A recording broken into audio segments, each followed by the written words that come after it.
Kowalski.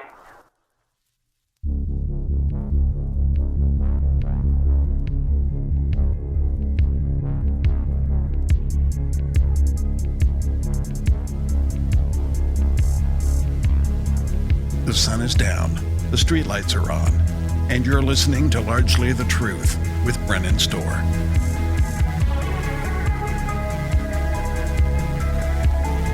To all you restless sleepers and midnight creepers, bleary-eyed truckers and the graveyard shift, this is Brennan Storr, and you're listening to Largely the Truth. Whether you're staring at a screen or the lines on the road, all is well, and for the next little while it's going to stay that way. Because I'm here, you're there, and together, we're going to explore the night. Welcome back to Largely the Truth. I am your host, Brennan Storr, and this is the internet's favorite podcast. The internet just doesn't know it yet. So the internet is a funny thing. I'm not telling you anything you don't already know. I'm sure volumes will be written in the future on how things like social media have altered the way we deal with each other. Hopefully not permanently, but we shall see. However, I have met some really, really cool people through social media. Of course, as I mentioned, this used to be a radio show on 92.5 Stoke FM, and every week when I prepared my playlist, I would post it to Instagram and tag the artists who I would be playing. And of course, for independent artists, being featured on the radio still means something. Bless them, because I love the goddamn radio, but that's another conversation entirely. Doing that led to meeting some pretty cool people over Instagram. And of course, I've met cool people on Twitter too, but my weapon of choice is Instagram. And there were a lot of artists who, after connecting, I followed their music. And tonight's guest is one of those people. Suraaj Parab is a composer and multi-instrumentalist from Mumbai, India. And we first met online via Instagram, roughly around 2018, I think, with the release of his So Close, So Far album. And since then, I've kept an eye on his music, enjoyed everything he's put out. And when I found out he had a new EP coming, I thought, what better time to try and get together and meet properly and learn a little bit more about his art. When we started setting that up, I hadn't yet heard the EP because it wasn't out yet. Then when it finally dropped, I heard it, and I had not realized that there were vocals. And those vocals were provided by Sandeep Kulkarni, who is a prolific vocalist and voiceover artist, originally also from Mumbai, currently living in Los Angeles. And to my great excitement, we were able to get all three of us on a call together to talk about the new EP. And so that is a conversation I'll be sharing with you tonight. My favorite conversations are the ones that go places you never could have expected, and this very much qualifies, because we start off with the new EP, which is lovely, and you'll be hearing selections from that, but we also talk about Sandeep's band Rusty Rickshaw. I'll actually be playing a full track for you from Rusty Rickshaw at the end of the show. Then we tangent into heavy metal, Michael Jackson, what it takes to become an award-winning multi-instrumentalist and composer. And let me tell you folks, it is a hell of a lot of work. But I don't want to ruin it for you. So we're going to get to it. Although before we do, just want to remind you that if you want an ad-free feed, and who doesn't because ads suck, you can head on over to patreon.com/largelythetruth, and for $2 a month, you get a private feed with no ads, and you also get access to bonus conversations where available. Again, that's patreon.com/largelythetruth for $2 a month. All right. Now, with the salesmanship out of the way, it's time to sit back, relax, and reach out to tonight's guests, Suraaj Parab and Sandeep Kulkarni. My guests tonight are both accomplished musicians originally hailing from the city of Mumbai. Suraaj Parab is an internationally acclaimed, multi-award-winning contemporary classical composer, pianist, and bass player whose debut album, The Beautiful and Haunting Her, dropped in 2018. His follow-up album, 2019's So Close, So Far, received rave reviews and garnered a number of accolades, including the Silver Medal at the Global Music Awards and Best Neoclassical Album at the Cluzine International Music Awards. Sandeep Kulkarni is a singer, songwriter, and voiceover artist with over 800 shows to his credit. He has fronted a number of bands, including popular Mumbai heavy metal group Mayhem, and is currently the vocalist for the LA-based rock fusion group Rusty Rickshaw, whose latest single, The Hypnotic Bazaar, dropped in August of this year. He's also an educator and owner of Karmic Studios in Oceanside, California. These two talented gentlemen have come together to collaborate on the brand new EP Wistful Thoughts, Volume 1, which was released to streaming platforms on November 5th. Gentlemen, welcome to Largely the Truth. Thank you, Brennan. Thanks for having us, Brennan. No, absolutely. Congratulations on the EP. It's lovely. And the video for Angel Eyes has already got something like 8,000 views on YouTube, which is not an easy thing for independent artists. Yeah. Thank you so much. Yeah, it was kind of, we were actually a little skeptical about that video, but it did pretty okay. Yeah. I'll be quite honest with you. If one of my shows gets 8,000 views, I'm going to consider it better than pretty okay. For the video, we as Sandeep has tell you, it was a very more of an experimental thing for us, because the first time we have done something like, let's hire a dancer. Let's take a dancer and tell her to perform on our song in a very freestyle of manner. And Sandeep was like, will it be going to work? I was like, let's do it. Because I was influenced from musicians like Olaf Arnold, Yanni, then Iruma and all the stuff. So I always saw this thing the freestyle dancing goes with the more of this kind of stuff. So I always wanted to experiment with this. So I think this is the first time we have done something like that. But I think, as you said, this is 6,000 views. It's it's doing good for us. The story for that song, we probably going to get into that, but it kind of demanded, if it's a father, you see I don't want to give it away for people not, but you watch the end of the video, you kind of see the gentleman, and it's actually him singing throughout. And so she's his daughter. So we initially wanted to script this whole thing out where it's an actual story, but then he said no. Then he showed me this video of, I think, Olaf Arnold, like he said, one of the musicians he admires, and I was blown away. I was like, wow, this is so different, and it's really nice, and it was very deep. And yeah, let's try something similar. And so that's how that came about. Your first collaboration dropped in 2020, and that was the single for Parasite. Was that your first time working together? Actually, for the original, yes. But for talking about the first time working together, no. Because I met Sandeep back in 2014, if I'm correct. Sandeep? Correct. Yeah. 14, Yes. 15, yeah. So, as you know, in the India, the majority of the music is Bollywood. So, in 95% of the music scene is about Bollywood. So, I actually grown up in a Bollywood zone where Kishore Kumar, Mohammad Rafi and all this. I learned all this song of theirs. And for one of the such project of one of Bollywood song show, I met Sandeep in 2014. And he was actually making a cover video for one Pakistani band, if I'm correct. Strings, right, Yeah, Sandeep? Yeah.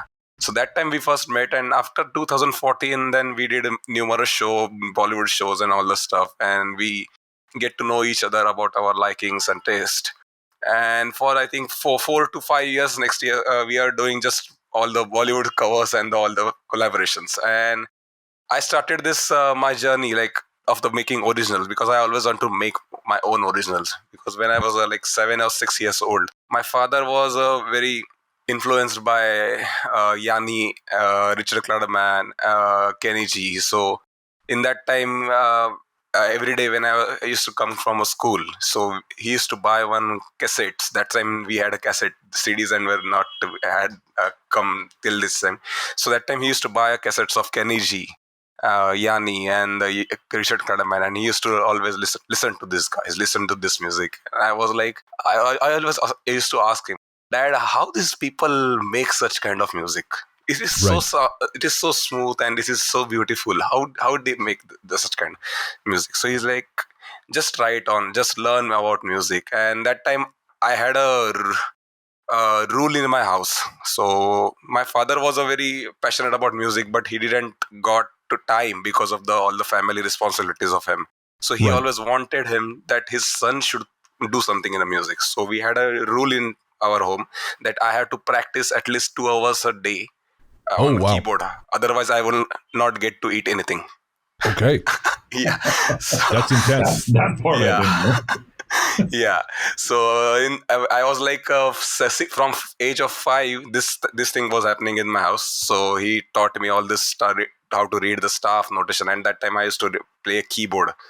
And then when I was 10 years old, I saw one of his friend. So he was a professional guitarist in a Bollywood zone. So he came into our house and he played some song on that guitar. So I was like, Dad, I wanted to play guitar. I don't like keyboard. I want to play guitar. Dad was like, okay, I will buy you a guitar. But just there is a one condition. Instead of 2 hours, you have to do practice of 3.5 hours. I was like, okay. I was like, fine. But I didn't know what I'm getting into, because the problem with the string instruments and the keyboard is when you are beginner, if you press a single key on any keyboard, you will get a perfect pitch sound.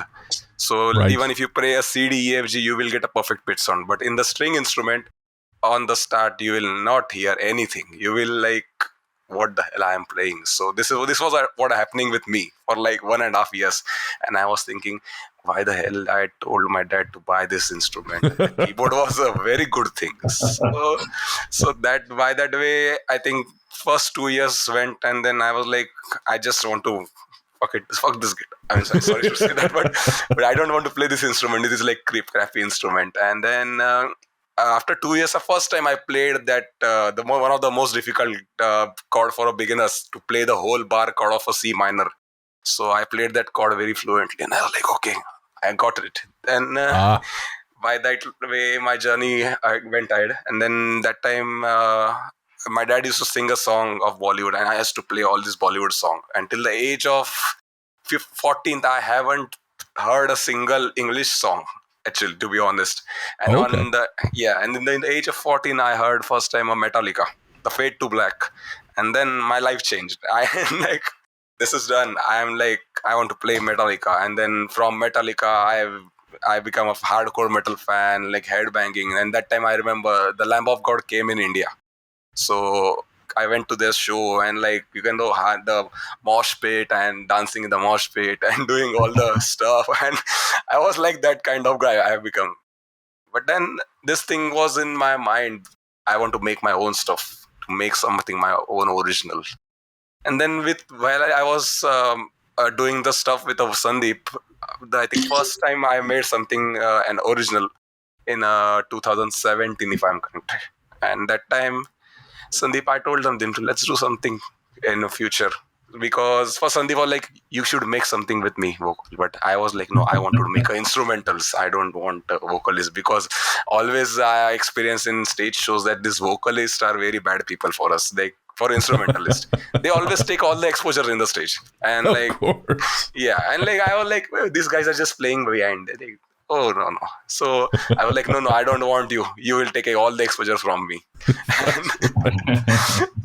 And in 2020, as you said, like with the first time, like I was like, okay, let's do something. I wanted to experiment with you also, with the voice. And then that time we did the Parasite. So Parasite was his, he wrote that, I think 10-15 years ago, Sandeep. Yeah, no, well, not 10, 15, but actually a long time ago. You're right. We don't realize, right? It's already 2021. I hear you, man. Yeah. Parasite was, I had a band called Karmik Yatra with a buddy of mine who was in San Francisco, Vivek Rao. And so we had done a few songs, and Parasite is something I wrote, and the whole song was written. One day I was flipping channels and I was watching some Indian news channels, and they were talking about some politics in India, and I was extremely irritated by these stupid politicians. So I literally just penned the song after watching some of that, and I started writing the lyrics. And that's why that's the lyrics for the song. So I wrote those lyrics, and then I initially did it with Karmik Yatra. We kind of did the riff, and we kind of even recorded it, but it was, that vibe was not happening. You know, sometimes when you do it, even if you're doing it with your buddies or your bandmates, sometimes it works, sometimes a thing doesn't work. And so he just told me like, I don't know if I like this thing where it's going, the song. And I'm like, fine, no worries. Then I took the song to my current band, Rusty Rickshaw, and we tried it too. Okay. My band in LA, and we tried it too, and we kind of came up with a riff, and they loved the lyrics, and we kind of did something with it. But again, it was not going where all of us were feeling like, hell yeah, this is it. And then I took it to Suraaj when he asked me. I said, "Hey, here's a song I have, and this is the concept," and he loved the concept, and we did it. And the good thing is, I mean, this is what I love about musicians. Like my current guitar player, Gaurav, he says, "I'm glad you did it with Suraj because you guys have done justice to the song." So we love it. I mean, it was a first collaboration, and I think it came pretty well. Absolutely.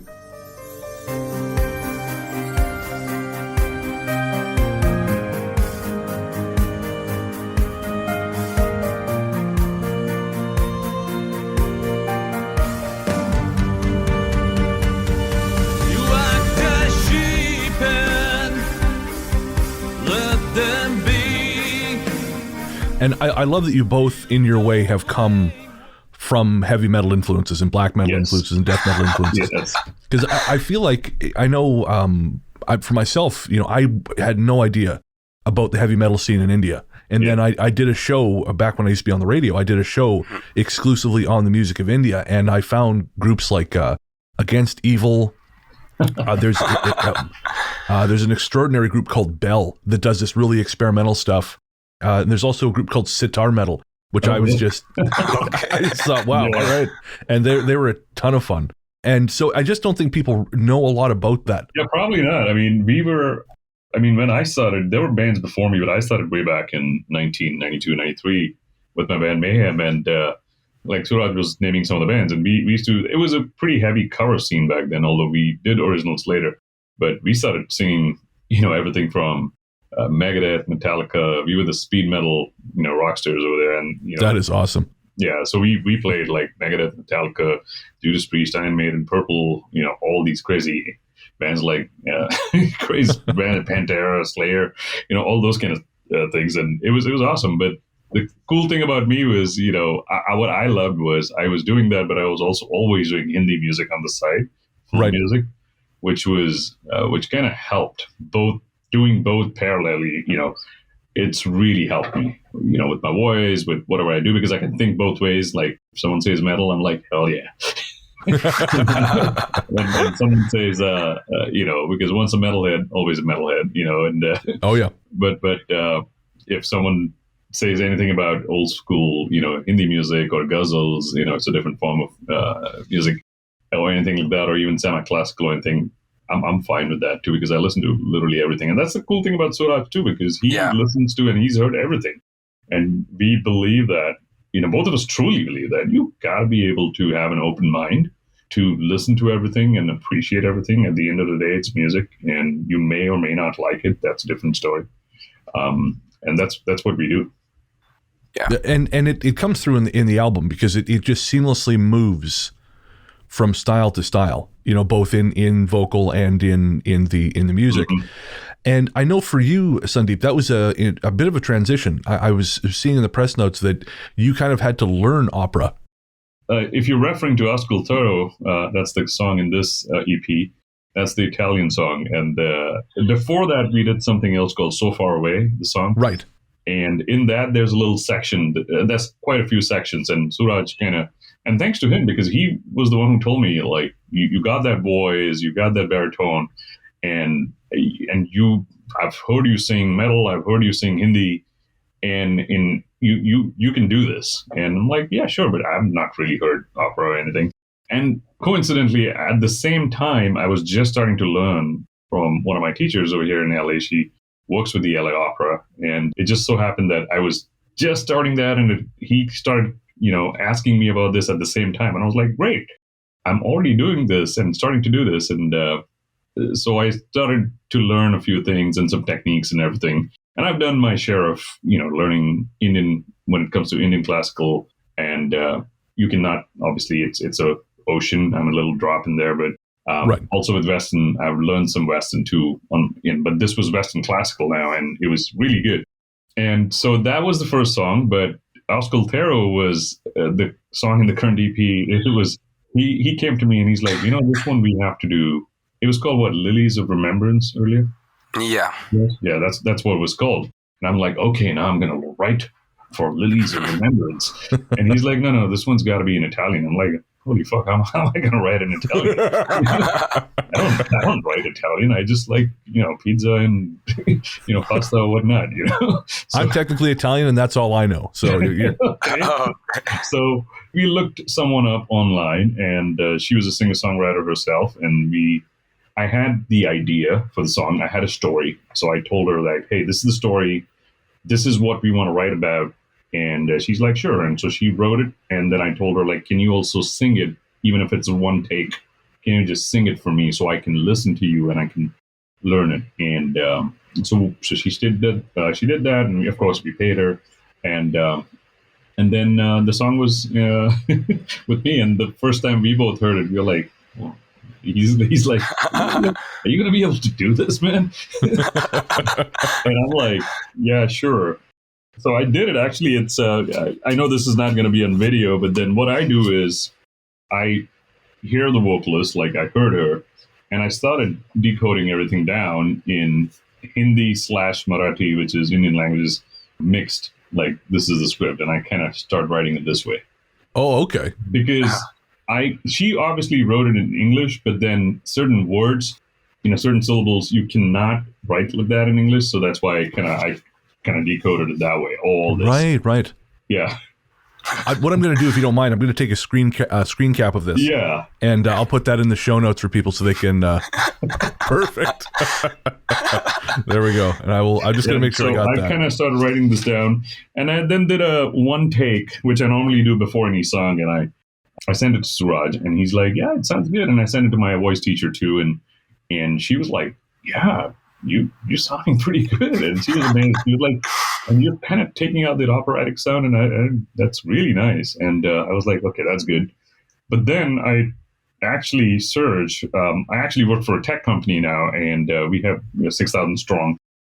So there's people from all over the world. And so I went to our Slack channel, and I just looked for, there was luckily a Slack channel called Italian Exchange. And that worked out well. Yeah. And so I just put a thing over there like, hey, guys, I'm looking for someone who can, who speaks. Of course, you guys speak, but someone who can help you with Italian lyrics. And so one of the guys, he sat down with me for an hour, and I played the song for him, and I played what I recorded. And he was like, and I swear to God, his thing was like, you sound really good, except for 2-3 things here and there.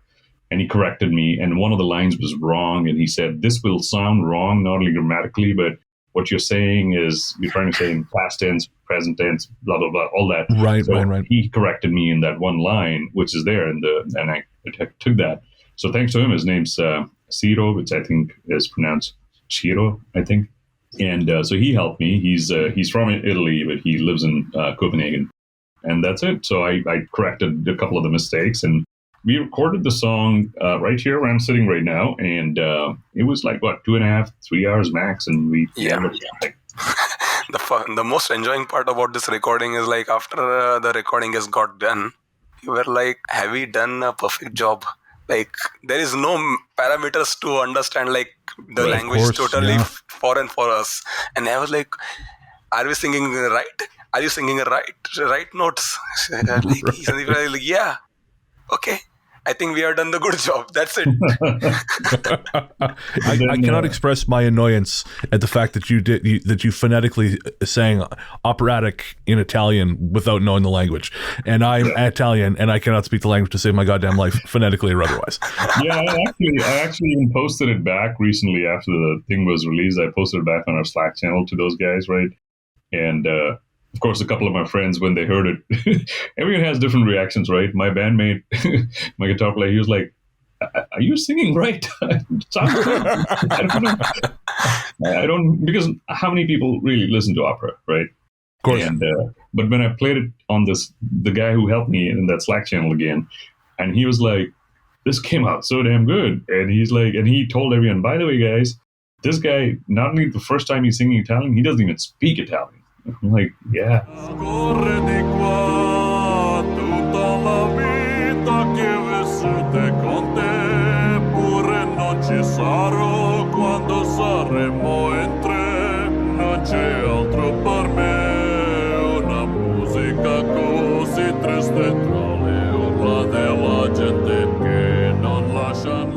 mean, on my YouTube, I have a thing that says music speaks no language. And that's, I truly believe in that. I mean, you got to feel it. Absolutely. Yeah. Can you tell me a little bit about the inspiration for Ascoltero? Like where, in terms of the music of it, what made you think, I want to do something operatic? Oh, so the inspiration is, I think, I will say mostly came from the Yanni only. So I was like, my music is heavily influenced from Bollywood and all these new age artists like Yanni and Vangelis, and because I listened so a lot of them.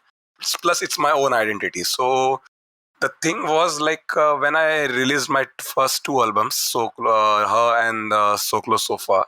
The thing was, I realized that many of my songs' melodies are very good. Of course, I love them, and that's why I created them. So what I wanted to do is like I wanted to vocalize some of them. So the Ascoltero is actually one of my song from Her. It's called Lilies of Remembrance, and the and the specialty of that song is like it was the second song in that my first album, and when I bought the piano first time in my house, so I think that was in 2019, and I didn't know how to play it at all because I was playing guitar and the keyboard for like past 8 years continuously with the practicing. Like in between I was practicing for 12 hours a day also, because I appeared for a London School of Trinity grade examinations. So that time I skipped my 1.5 years of you can say the formal education of our Indian education system. So that time I was doing 12 hours of practice daily to do up, so I can appear for that examination. Sorry, so how many hours? 12 hours a day. Holy shit. Yeah. So if you want to just know the fun part of that time, for that 1.5 year, my daily schedule was like I used to wake up at 7 a.m. Just do all the morning routines, and 8 a.m. start the practice till the 12 p.m. It's done.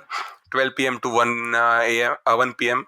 lunch, 1 p.m. to 4 p.m. once again practice, then 4 to 5 are some small snacks, again 6 to 9 practice, and 9 to 10 dinner and sleep, and just repeating this thing for 1.5 year. I wish someone could pay me to do that. I know, right? I was going to say, if you're trying to scare off the competition by telling them what they have to do to compete with you, dude, I think it's working. I hope so. No, I think it definitely reflects in his music, and he's pretty humble about it. Like I said, Brennan, what I was telling you earlier, like when he started playing flamenco guitar for me, I was like, I literally had this look like, how come you never told me like to play this? Because for me, I knew him as a bass player. Sure. I knew him as a bass player and an upright bassist, right? And then, of course, he started playing piano, and I was like, then I asked him, and he's like, yeah, I used to play, I've learned, But when he started playing guitar, that blew me away. And then he started telling me, he started decoding all these old Indian film songs for me. He's like, 98% of these songs come from here. And I'm like, wow, that's good to know. Yeah, that's the fun part about as I told you, the Bollywood influence. Bollywood, the old Bollywood, most of 1980s to, I will say, 1990s. If you listen to all the music in that, the guitar is mostly have an influence of Latin in it. So interesting. Yeah, so if you have ever heard about the flamenco patterns of like Gypsy Kings or some other people who are prominently playing flamenco things, you will get to listen to all those flamenco in Bollywood, old Bollywood stuff, not new, old ones. So because of that, I used to know all these patterns, and I was very interested in a flamenco guitar that time. But after the Trinity examination, that point has came in my life where I have to choose. Because I used to like get bass. I used to like a distortion guitar where I was playing a death metal. And then I also used to like the nylon string guitar, then acoustic guitar. And then I have to choose like something. I can't be a master of all these things. So I had to choose one instrument. And that time I chose a bass. And then I started studying a bass in a different perspective. And sorry, I think we went on some other topic. We were talking about the Ascoltero. So no. This is fascinating. I'm not a musician, and so knowing the path it takes to become a musician is really, really interesting to me. So please continue. Yeah, so the thing about the Ascoltero, I told you that the original song was a Lilies of Remembrance, and the fun part about the Lilies of Remembrance is like, as I told you, for the 8 years I was totally away from a keyboard, 9 years. because I used to hate that instrument, to be honest. Because like it's like so many keys, and like you have to look for a left hand also, right hand also, and like okay, the guitar is easier. So what happened is, when I first wrote my first original "Walk in the Rain" with her, I wrote that song on my bass, and one of my friends, Sandeep Thakur. Interesting.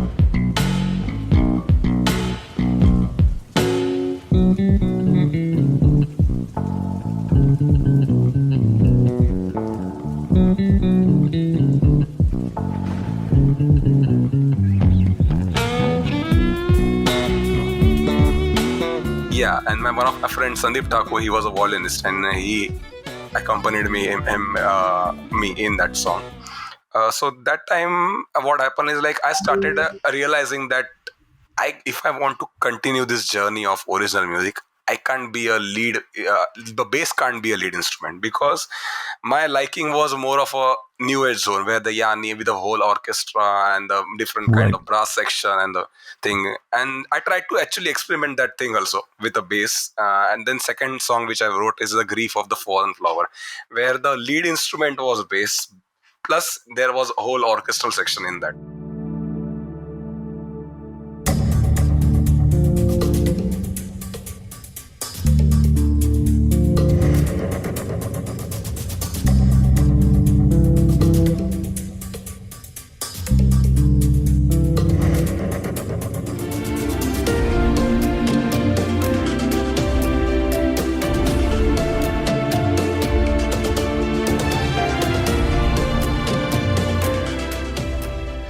So in that thing, I realized is like, this instrument can't be a lead in the whatever my taste is.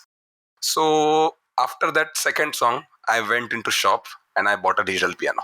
So I didn't know how to play at all, because I learned keyboard before. So if you already know that there is a huge difference between a keyboard and the playing a piano. Okay, I didn't know that actually. So that's good to know. Yeah, it's a base same. It belongs from a same family. Just like how the nylon string and the electric gate is different. It's the same playing style is different. So that time I bought a digital piano. I didn't know a single thing about it. My music fundamentals were clear, but there is no technique and nothing. So for the first month, I was just exploring it. And after the first month, I wrote a melody on it. And that song was a Lilies of Remembrance. So in just 1 month of buying a digital piano, I wrote a song a first piano solo I wrote in 1 month, and that was a Lilies of Remembrance. Yeah, see, can I interrupt over here? I mean, this is just the old educator in me coming out. You know, what he just said it's a very, very important thing. He said my music fundamentals were clear. You know, when I used to be a college professor for a very long time before coming to tech.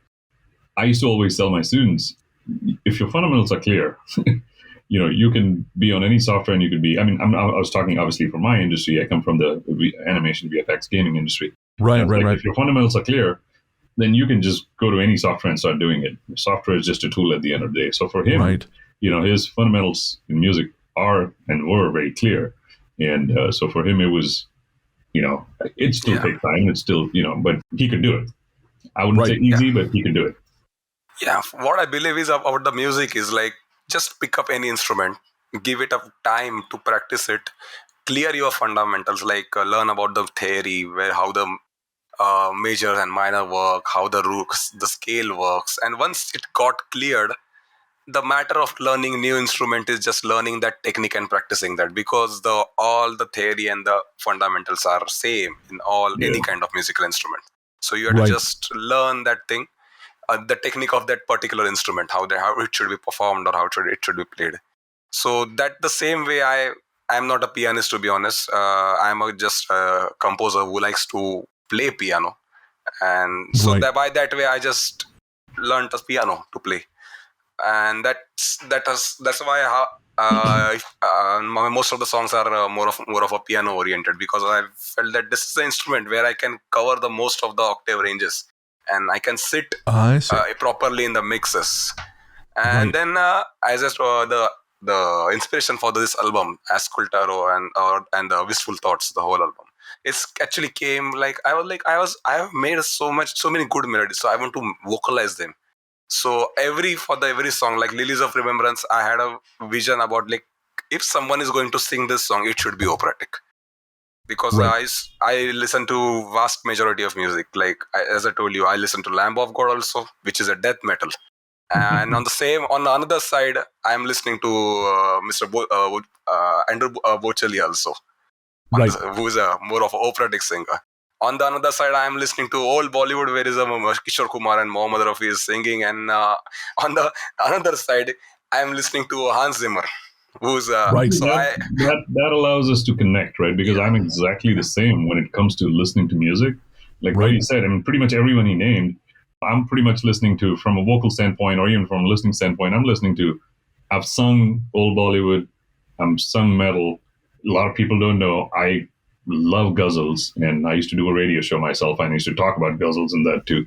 It's like you got to be able to when you have all this things that you're listening to, your mind becomes open. And a lot of people that we've seen, and that's why we connected very well. When he talks about metal, I talk about metal. We're like, yeah, that band and this band. We start showing each other things on YouTube or whatnot. Then suddenly we'll go into the next conversation. We'll go into some old school Bollywood and we'll talk about, oh, you know what? In that song, Mohammed Rafi did this and that. And we'll go into that. And suddenly we'll go into some classical piece he'll show me. And he's like, check this out.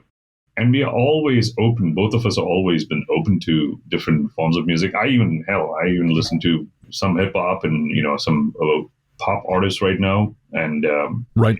I remember I used to have, like, when I used to live in India back in the early late 80s and all that. There was bands like Aha and all those George Right. Michael and all. I used to literally have like VHS tapes I used to record because MTV used to come. And Channel V, there was a thing called Channel V, and they used to play all these songs. And I used to, there was no internet or nothing, so I used to record all these things. It just helps you, I think, listening to more and appreciating every form of music just going to help you in your own music. yeah. And I guess that's one of the great things about the internet now is it's never been easier to find different kinds of music. As I said, when I did that show for Largely the Truth, I went onto Bandcamp and just started looking for, different artists from India, and it's right there, and whereas growing up where I did a small mountain town, if I wanted, speaking of Vangelis, I desperately wanted his 666 album, his Revelation album. Oh, wow. And I couldn't find it I guess technically that's Aphrodite's Child, but either way, I couldn't find it to save my life. And I finally had to order it special, and it took months to get there. And now if I want to hear it, I just open up Spotify and it's right there. I don't even have to grab my CD. Right? Yeah, it's like the world has become so small now. I mean, everything's available. But yeah, I mean, I grew up in a time where, you had to literally hunt down things. And I remember my first metal show was in Delhi. My band back then took a trip to Delhi. And in Delhi, there used to be this shop in a place called Palika Bazaar in Delhi.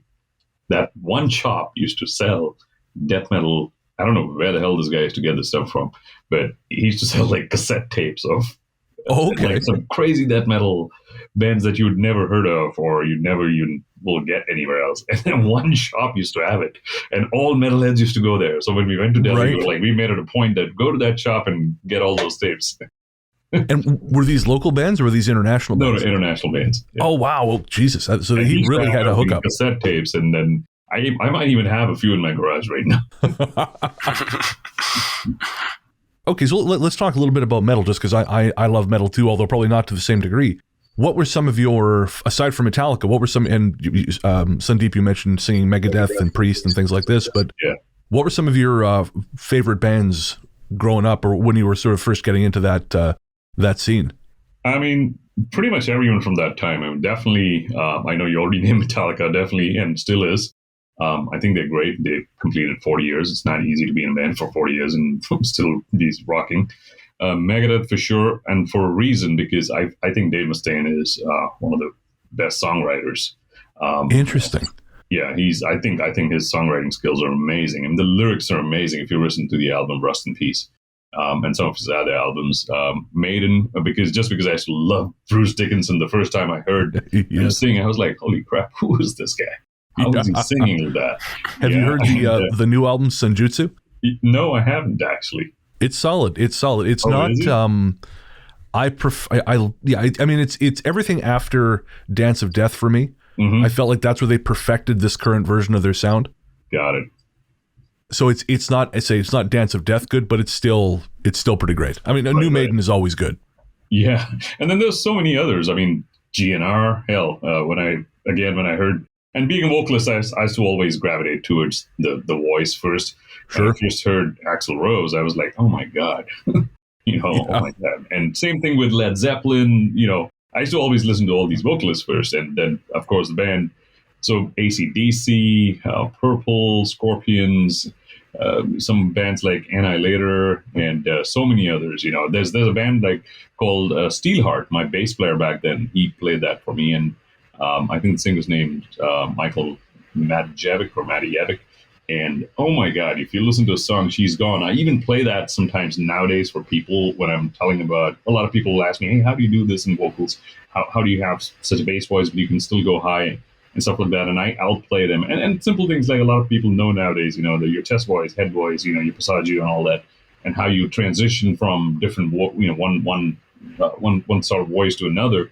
And I'll sometimes play the song, and if anyone's listening, any vocalists right now, I mean, there's a song called "She's Gone" by the band Steelheart, and listen to that song and listen to the part where he goes from chest to head. It's just insane, and no matter what, the vocalist. Like I'm playing it for, if they're only listening to Indian or what have you, when I play that and I tell them, like, you see this? This is called not only technique, but power, but melody, keeping the melody intact and everything. I mean, there's so much to learn, right? But yeah, metal bands, there's so many. But I've always been listening to that and everything else on this side.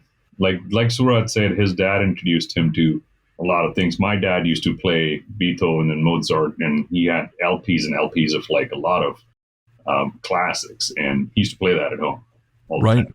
Yeah, and so that's always was there in the background for me.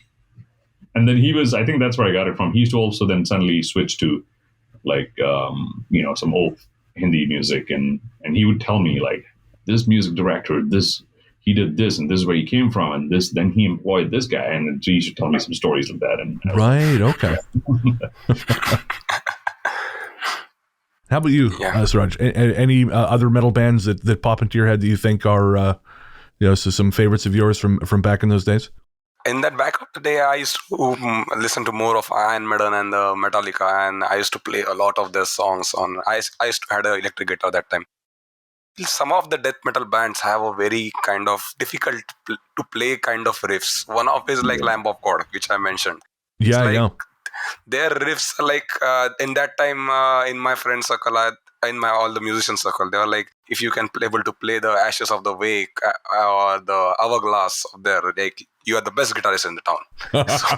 No, actually, he's right. Some of those things are so damn difficult to play. People don't realize. People think it's noise. And me and him both, we absolutely disagree with that, because you really need to understand. Most people, sometimes will be like, the moment you start hearing distortion, they're like, this is noise. No, it's not. No, it's not. And the actually fun part is, even if you go in on YouTube nowadays, that it's easy to make a cover. So even if you go in a YouTube and search for the Ashes of the Wake cover or the Hourglass cover, you will find many covers, but you will only find 2 or 3 people who are actually playing the song perfectly and with all the dynamics. And in the comment section also, you will get to see that how the people are like telling, like, okay, this needs to be improved. Like, yeah, it's one of the difficult song. And another band was, if I'm good, the Tool. That was Tool, another. Oh my God! Oh yeah, have you of heard course. the Tool's recent album? I think released 2 years ago. 2 years ago. Not yet. Oh my God, Tool! And now that he's talking of so many things come to me, Tool, Dream Theater. Of course. So many. I mean, there's so many bands you can name, right? And I've been very lucky to, have lived here in the U.S. for so long now that I've seen a lot of these bands. So, because you get to see them, and of course they're traveling internationally too now. But it's amazing. To your point, Suraaj, about people not hearing. They think they're playing Lamb of God. They think they're playing a cover, but they're not fully understanding the complexity of the music. I remember, this is a very different kind of music, but I remember, growing up, I heard a lot of Queen. We weren't a very musical household, so I only had like a couple cassettes that I could listen to, and one of them was a dubbed copy of Queen's Greatest Hits. And so, I heard Freddie Mercury and I thought, well, this is very impressive. It's very cool, I guess. But I didn't understand how unique he was until I was in London and I saw We Will Rock You, the musical. Yeah. And the vocalist was good, but I realized, now I understand the difference between good and Freddie Mercury. Yeah. Right, exactly. And that happens too. When I first heard, Michael Jackson, Oh, sure. And even when I listened to him, in fact, I was just in the car with my wife the other day, and something was playing, and I think it was Stranger in Moscow. I think it was playing, and I was like, oh my God, Michael Jackson was so good. Yeah. I mean, it's just amazing. I've watched every video of his so many times, and I've heard all his songs so many times. Just for the voice, and just for the voice for me more. Yeah. A friend of mine she interviewed his former keyboard player on her podcast a little while ago. And I can't remember the guy's name to save my life, but it was a fascinating interview. And he said that Michael, when he was on stage, he still heard everything. This guy, exactly. I guess, I think it was the first time he did the moonwalk maybe or something. And this guy, he didn't know it was coming. So he no one knew it was coming. Yeah, it's on YouTube too, actually. Okay, there you go. Yeah. And he dropped a couple notes. And Michael came up after him and said, hey, man, what happened up there? And even while doing that, he heard him drop a couple notes on the keyboard. That's amazing. And again, it's that kind of mastery that when someone's really good at something, they make it look easy. Right. Yeah. And of course, it's not. But that's the gift of practice, of discipline, and all of that is in evidence on the new EP. Thank you so much. As you said in the before, like people are not actually listening to so much of music. The another part of the thing is like people are very restricted about their kind of genre. Like the Western classical people who are listening, who have played and learn Western classical, they are like Western classical is the greatest. Or the people who are learning the rock, who learn death metal, they're like, okay, this is the best. If you can learn death metal, you will sing all kind of forms. I get to hear this stuff very much, like almost every day from like. It's pretty unfortunate actually. We discuss that a lot because me and him, we both have a lot of friends, and sometimes people would, like you said, you rightly said, they only listen to one thing and they feel that's it. Like, I know a lot of friends who only listen to old Bollywood music and they think that's music. That's the best thing out there. Or even in classical. And I feel that you're, in a humble way, I would like to say, I mean, you're missing out on a lot. There's so much good music out there. Actually, I get to realize this thing like, I think 1 month ago. So few months ago, I think you must have seen on my Instagram also, like I got accepted as a voting member of Grammy Awards. So so 1 month ago, I was first time participating in their voting process. So I was listening to that whole list of the song of every artist who are like, it was like a dream come true. Like the artists which I have always listened, and they are like, just their songs are lying just in list of mine. Like the first name was like, if I remember, John McLaughlin, and after like 4 songs, there is a Suraaj Parab songs is there. So it was like a dream come true. Like I am competing with the same in the same league with them. So what I realized in that voting process is like, after listening to all that 3,000, 4,000 songs, that all these artists, like I have sent my entries in a more global music performances and instrumental thing. But if you listen to all these different kind of artists, their music doesn't sound like anyone else. It sound 100% original. Like it has something different with them. That's what I believe. Like, because what I believe is they have listened to so much thing that their perspective has got to widen, and they can think of different possibilities because they are open-mindedly looking at the music. Not like okay, if it's a C major, only F and G will go with it. So that's what the people like. Okay, that is what is told to us from our teacher. So it will not happen. But what I realized in the voting process is like, these people, everyone's music is like, it is in the same category. So global music performances, it's the same category, but every song is sounding different. It doesn't sound like some kind of, you can say, as we say, if song is started playing, we will get to, okay, this is a rock song. Okay, this is a metal song. But if you listen to this, all these people who are submitting for the Grammy, they are, of course, they're voting members. Their song is like, everyone's song is different. And I was like, okay, this is the thing. Because it doesn't sound like anyone else. So I actually heard this compliment from one of my friends from a UK.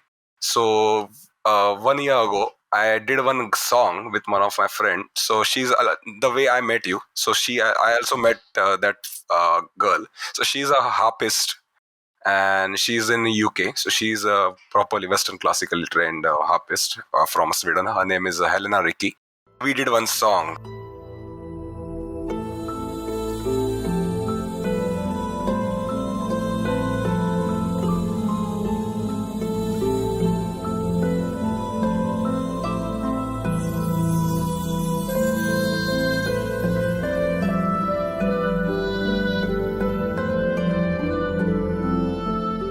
So that time she told me once, like, okay, your songs are like not actually like sounding like a Yanni or like Yiruma or something like that. Or it doesn't sound like a Bollywood, but I can feel that influence is there, but it sounds like different. It sounds something like of yours. There is no specific structure to the song, like the verse should come first, chorus should come afterwards, verse could then something like that. So there is no specific structure to the song. So that's what I feel about the artists. Like, they should open to every kind of possibilities and not to restrict in some kind of, like, I am a metal guy, I am a this. They should be thinking as I am a musician. And I guess that's the nature of, or maybe an indicator of talent, of true talent, is you're not just repeating your influences, you're synthesizing them into something new.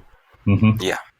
No, it's again, it's a fantastic quality, and it's one of the things I appreciate about your music, because again, I've been listening. I think I found you around the time So Close So Far, but I've since gone back and listened to her, and of course I've been following your singles as they've come out, and each one brings something new to the table, and so I'm always excited when something new comes out.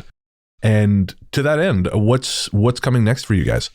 For me, as you told, as the Wistful Thoughts Volume 1 concept was about, the Volume 1 is like we are planning for a Volume 2 in the next year.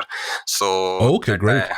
So we are trying to feature another vocalist with a Sandeep and another some song of mine. And in between, I'm working on my one full length solo piano album. So that is another project which I'm working on, because I love to make piano solos in my kind of way. There is no specific structure to it. And most of the people and my listeners and followers love to listen to all that 5 minutes or 6 minutes, all these pieces which I make. They're sometimes a bit lengthy, but I've got many comments like from my listeners, and like, those 5 minutes doesn't sound like a 5 minute. It sounds like 5 seconds to us. But so keep making them. So I'm making one another piano solo album for me, and we are side by side working on a Wistful Thoughts Volume 2. And I think in the next month, I think Sandeep might come to India, if I'm correct, and we might shoot a video for Ascoltaro. Oh, yeah, very cool. I might be traveling, and then we'll shoot a video for Ascoltero and maybe something else too. But yeah, I'll be working with Suraaj on Wistful Thoughts Volume 2. Looking forward to that. And he said, there's someone else who'll be singing with me too, maybe 1-2 songs. We don't know yet. But I keep doing my stuff on the side. I have a couple of solos myself, but I also have my band, as you know, Brennan. So we are working on our 4th song right now, but we also started to work on our EP, which will release next year. My band from LA, Rusty Rickshaw. Fantastic. Yeah. So, gentlemen, where can everyone find you online? So for me, you can find my music on all the major streaming platforms like Apple, Spotify, Deezer, Amazon Music. And for the social media, you can find me on Instagram, and I have a YouTube channel. It's a Suraaj Parab, SURAAJPARAB. And talking about Sandeep? Yeah, for me, I do a couple of things. So if you don't mind, I can say both. So my band is Rusty. Rusty as in Rusty, Rickshaw as in rickshaw. So one word. So with my band, whatever we do, just look us up on YouTube, Rusty Rickshaw, or look us up on Spotify or any major streaming platforms. You can find us. For me on YouTube, it's Sandy Sandyk Music, and just look me up, Sandeep Kulkarni, on Spotify or any other streaming stations. Perfect. Okay, and you'll find links to all of their socials in the show notes. Suraaj Parab, Sandeep Kulkarni, guys, thank you so much for being here. It's been a genuine pleasure to finally meet you in person and hear about your music, your influences. I enjoyed the hell out of this. So thank you for taking the time. Thanks so much for inviting us. Thank you. Thanks for having us. And that's the ball game. Don't forget to head on over to patreon.com/largelythetruth. For $2 a month, you get access to an ad-free feed, and I certainly appreciate it. It is by virtue of my patrons here at Largely the Truth and over at the Ghost Story Guys podcast, which is, of course, my other show, that I am a professional podcaster. It is a privileged life, to say the least. I don't make a ton of money, folks, but I don't have a boss. I get to set my own hours. It is a privilege. There's no other way to put it. It's a great place to be. And again, I owe it all to my patrons. So thank you all very, very much. Thanks also to my fine guests, Suraaj Parab and Sandeep Kulkarni, for taking the time tonight. You'll find links to all their social media in the show notes, and I will also include a link to their EP, Wistful Thinking, Volume 1. That's available on streaming platforms everywhere, but if I've said it once, I've said it 1,000 times. If you can afford to support independent artists, folks, it makes a huge difference to them. Streaming is good, but if you can drop the $5 or $10 on their albums or their EPs, it just means that much more to them. It is a huge, huge thing. A little bit goes a long way, especially now. Thanks also to Peter of Podzonta Music for my fabulous theme song. You can find more from him at nightharvestrecordings.com. That's the label that we operate here at Largely the Truth, or by searching for Podzonta Music wherever you get your tunes. Finally, thank you for listening. Without you, there wouldn't be much point. All right. Until next time, I hope the night takes you to the same strange and wonderful places it takes me. And remember, if you're not sure what comes next, put a call out into the dark. You never know who's going to pick up. I'll see you next time.